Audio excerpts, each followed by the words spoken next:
याद रखिएगा, जिस आदमी को सफल होना होता है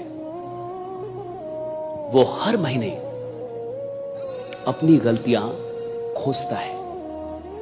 जिस आदमी को सफल नहीं होना है वो वर्षों बिता देता है और कभी अपनी गलतियों को नहीं खोजता है। जिस आदमी को आगे जाना है ना जिंदगी में, वो हर 30 दिन पे अपनी गलतियां खोजता है।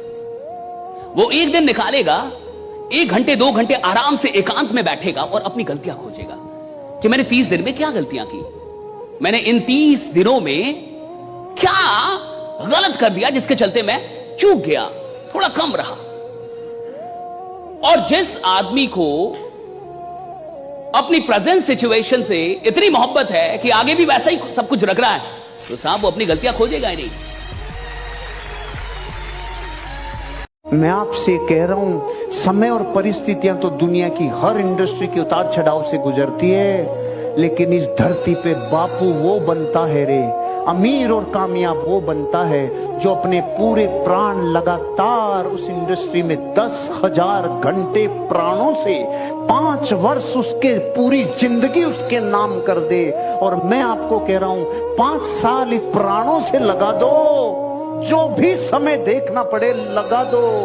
5 साल के बाद 1 लाख फोटोग्राफ के बीच में आपका बच्चा बोलेगा, मैं सिर्फ अपने बाप की तरह बनना चाहता हूं और किसी की तरह नहीं, ये बोलेगा।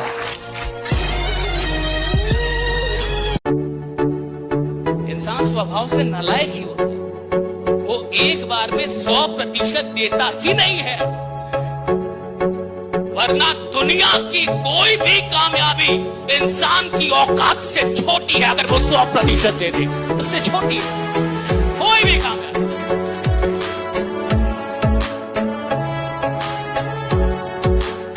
सबसे बड़ा जानवर कौन होता है? लंबाई में जिराफ, राइट।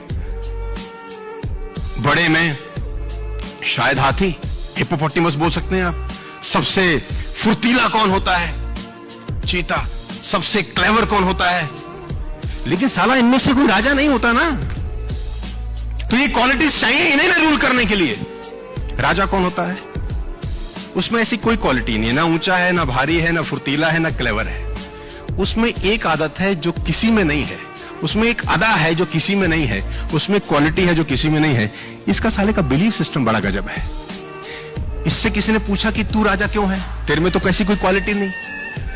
क्या बोलता है? बोला मुझे लगता है मैं राजा हूं, इसलिए मैं राजा हूं।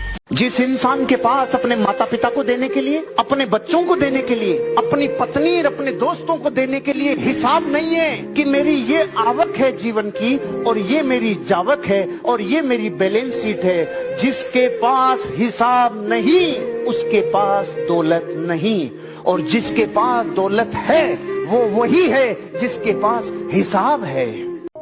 ये EMI पे एप्पल चलाने वाले लोग कौन है? मिडिल क्लास वाले हैं, जिनके घर में एप्पल नहीं आता खाने को, लेकिन एप्पल चलाएंगे साहब। वो घर में रोज एप्पल नहीं आता साहब, लेकिन मोबाइल एप्पल का चलाएगा, EMI पे चला रहा है वो नालायक। रीजन क्या है आप समझिए, और टाइम बर्बाद कर रहा है। रीजन है उसको अभी तक दुख का एहसास ही नहीं है। आपकी जिंदगी किसी प्लान से नहीं बदलती साहब, आपकी जिंदगी उस दिन बदलती है जिस दिन आपको अपने जीवन का दुख पता चलता है कि मेरे को दुख है कि नहीं। रियलाइज करते हैं आप दुख,